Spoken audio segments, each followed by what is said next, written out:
హే society, నాకు ఎప్పటి నుంచో నీ మీద కొన్ని డౌట్స్ ఉన్నాయి, అడగమంటావా? హా, అడుక్కో. నేను డైలీ తాగితే ఏమంటావు నన్ను? తాగుబోతు. అదే డబ్బున్నోడు తాగితే హీఈస్ ఎ సోషల్ డ్రింకర్. నేను ఊర్ల మీద పడి తిరిగితే నన్ను ఏమంటావు నువ్వు? తిరుగుబోతు. అదే డబ్బున్నోడు తిరిగితే హీఈస్ ఎ ట్రావెలర్, నేచర్ని ఎంజాయ్ చేస్తున్నాడు.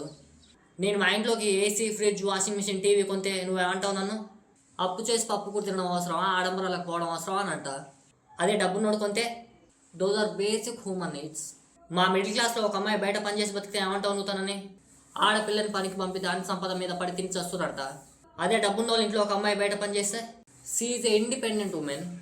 ఒక మిడిల్ క్లాస్ అమ్మాయి లేటెస్ట్ ఫ్యాషన్ మోడర్న్ డ్రెస్లు వేసుకొని తిరిగితే తను నువ్వేమంటావు? తెలుగు సంస్కృతి సంప్రదాయాలను పాడు చేస్తున్నానంట. అదే పని ఒక డబ్బున్న అమ్మాయి చేస్తే హర్ బాడీ హర్ చాయిస్. నేను నా పని మానేసి నా ప్యాషన్ని ఫాలో అయితే ఏమంటావు నువ్వు నన్ను? తినడానికి తిండే సరిగ్గా లేదు, నీకు ఈ ప్యాషన్ అవసరం అని అంట.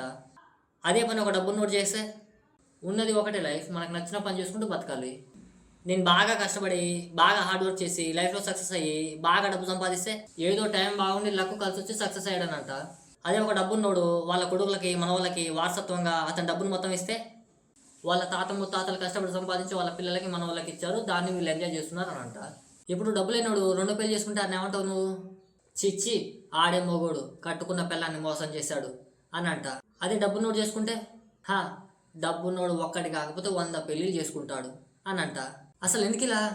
Because money is powerful, money is ultimate, money makes many things.